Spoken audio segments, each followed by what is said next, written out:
This is Garis, Masculist MGTOW flyers. That is 2 3-page essays on the themes of masculism and MGTOW. Written by and read aloud by Prof. Dr. Hugo de Garis. This is flyer number 708, entitled Masculist Feminist Global Strategy to Prevent Geocide. Description. This flyer suggests ideas on how masculists and feminists can combine forces to make social changes to prevent geocide resulting from the current crash in the birth rate.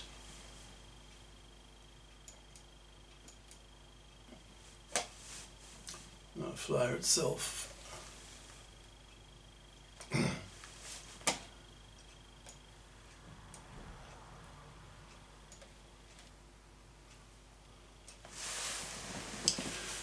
Masculist Feminist Global Strategy to Prevent Geocide by Prof. Dr. Hugo de Garis. Email profhugodegaris@yahoo.com. Website profhugodegaris.wordpress.com.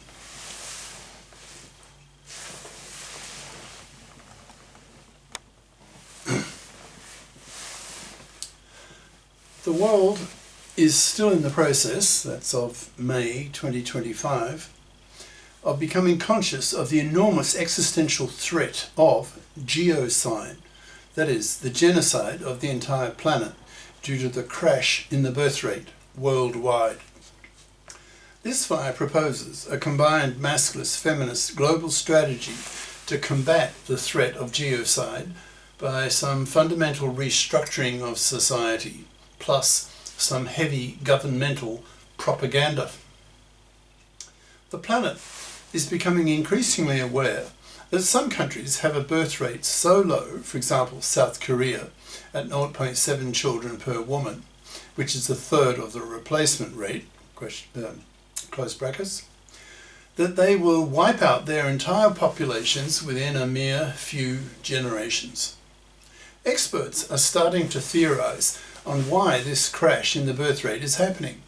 But due to their monoconsciousness, in brackets, that is, the only gender politics they know of is feminist, close brackets, they are unable to think of masculine solutions to this deep existential threat to humanity's survival. There are many factors which are causing the birth rate to crash. A major one is that it is today so expensive to have a kid, so many couples choose not to have any. Many women, under the influence of feminism, are choosing to focus on their careers and run up against the limits of their fertility, so only have one kid or none at all, taking advantage of the financial benefits of being childless.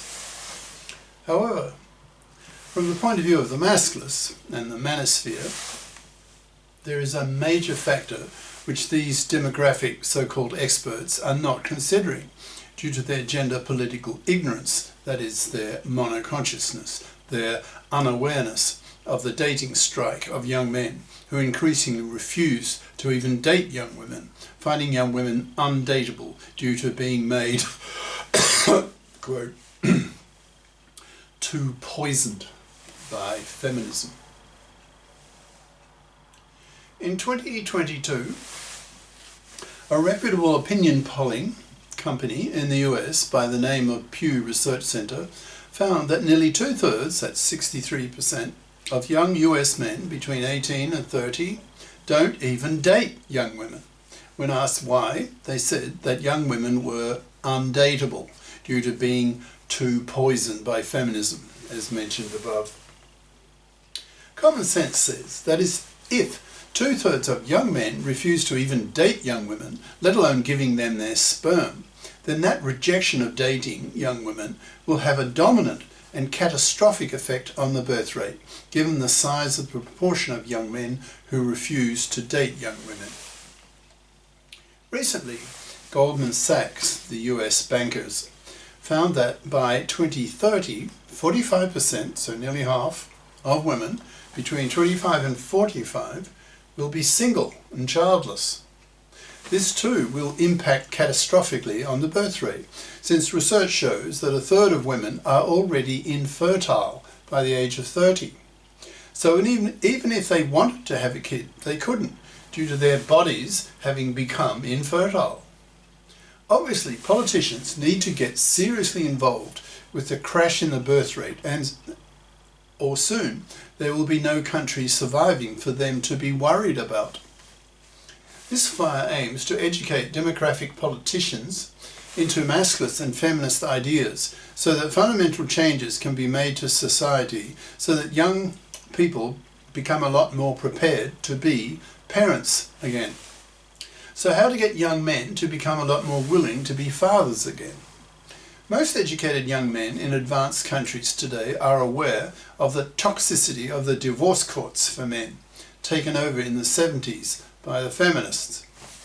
One father in four gets butchered in these divorce courts, losing custody of his kids with a 90% probability, losing his house to his ex so that she can raise her kids in it, being forced to make child payments to his kids, whom he is barely allowed to see, maybe 2 weekends a month. And if his exes are real fluffy, in brackets, a masculinist term based on the word fluff, for a traditional woman who expects to live off the money and labour of a man for decades of his life, thus man-slaving him, and for one father in four, divorce raping him, close brackets. He may be forced to pay her alimony for the rest of his life, with no moral nor legal obligation on her to get off her fat parasitic ass and FIP up, brackets, FIP, F-I-P, equals financially independent person, so that she remains a parasite of him for the rest of his life. Masculists are very conscious that the fipping of women, the creation of a FIP society, in which children of both sexes are socialised by parents and educated by teachers to be FIPs, so that men are not man-slaved and divorce raped. Masculists want society to be thoroughly reformed, so that women are FIPs, so that the divorce courts can be based on the principle of financial independence, so that men are not man-slaved and divorce raped. To achieve these goals, masculists see that society needs to be educated into masculist ideas, that is, be made bi-conscious, that is, be made aware that gender oppression is a two-way street.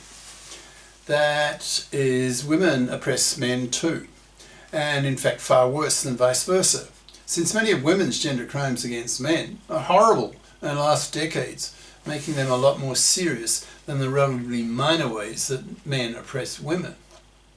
The masculists talk about the big three ways, that is the worst three ways that women oppress men, that is women's man-slavery, women's divorce rape, and women's forced fathering.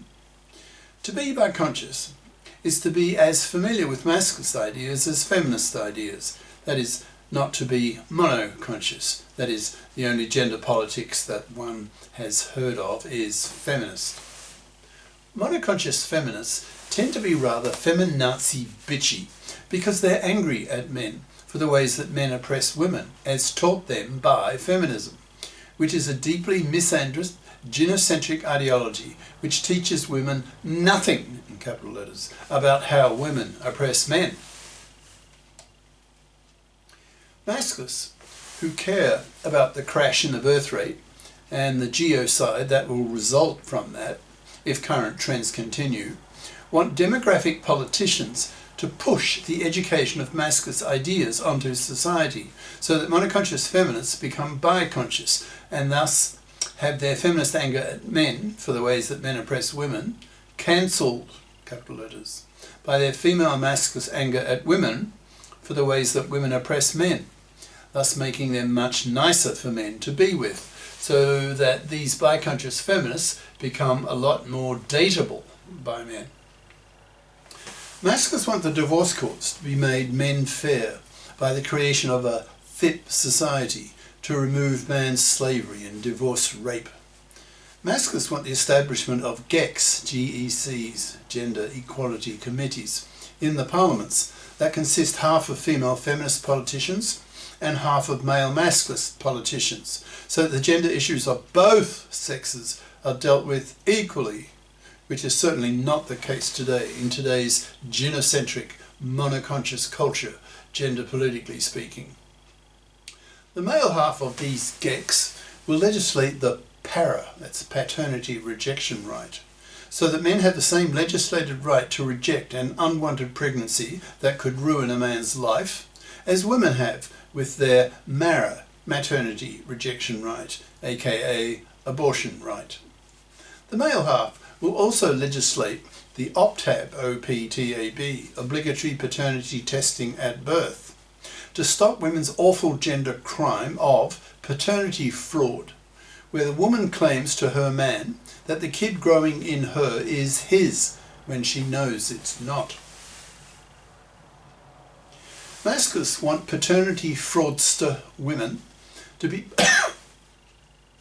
to be put in jail for 15 years, since paternity fraud, brackets, an example of forced fathering by gender criminal women, close brackets, is a worse gender crime than rape, which typically gets a man a 10-year jail sentence. Now to satisfy the feminists. Many women refuse to have kids because they have to pay such a heavy price in raising them in terms of lost income. The masculists propose the MCT to women, that's Mother Career Timeline, which goes as follows. Take the case of an intelligent upper middle class woman who gets her master's degree in a well-paid, career competent field at 23. She works for a few years, in which time she marries and has her first kid at, say, age 26 and her second at age 28, thus fulfilling her civic duty to have 2 children in her lifetime. At age 32, after her second kid is off to kindergarten, she returns to her full-time job so as not to be a fluffy to her husband. While she is at home raising her 2 kids full-time, she is paid a motherhood wage by the government, comparable to what she was earning before she had kids. This motherhood wage also relieves the financial burden on the husband, the father, of bearing full financial responsibility for the family. Research shows that 1/3 of women are infertile by the age of 30, so women need to have their kids in their 20s while they can. As the population continues to crash, governments will need to step up their propaganda campaigns, pushing people to reproduce, for example, by promoting negative labels for people who choose not to have 2 kids. I suggest using the term life leecher to label people who choose to be childless, that is, people who leech off the sacrifices made by their parents in raising them, who do not return the favour to the next generation, thus making themselves geociders, to be severely punished by society, for example, by being given a much higher tax rate, by social ostracism, by name-calling and ridicule, etc. For the above ideas to work, feminist and masculist politicians need to work together to socially engineer the culture so that we do not wipe ourselves out, as we are currently doing. Both society and politicians need to be made bi-conscious, so the masculisting of society is of high priority. The masculists have a large educational job ahead of them. Monoconscious feminists need to be made bi-conscious. A fifth society needs to be created. The gender laws need to be made men fair. The divorce courts need to be thoroughly reformed. There's a lot of work to do. The manosphere needs to become a lot more politically active and reduce its level of navel gazing, preoccupying itself with psychological problems resulting from the inadequacies of the traditional gender roles of man-slave husband and fluffy wife. Cheers. Prof. Dr. Hugo de Garis. Email profhugodegaris@yahoo.com. Website profhugodegaris.wordpress.com. In brackets, click on the Masculist tab for 700 plus Masculist essays and their videos. Google the terms London Real and Hugo de Garis to see videos on masculism at AI will kill 1 billion people dash do we create our exterminators question mark Professor Hugo de Garis dash London Real in brackets. See the last half hour of this 2-hour interview for the Masculist segment, as well as Countdown to Extinction, How AI Will Exterminate Mankind, again for the last 40 minutes on masculism. These flyers are available in text and video formats on Minds, BitChute, Odyssey, MGTOW.tv, X and YouTube. I have nearly 1,000 Masculist videos in 15 playlists on YouTube that can be accessed by searching for the channel name De Garis Masculist Videos. That's all one word. All 1,000 of my Masculist videos in one long list in most recent first time order can also be found on X by searching the channel name De Garis Masculist Videos. That's 4 words. Ciao.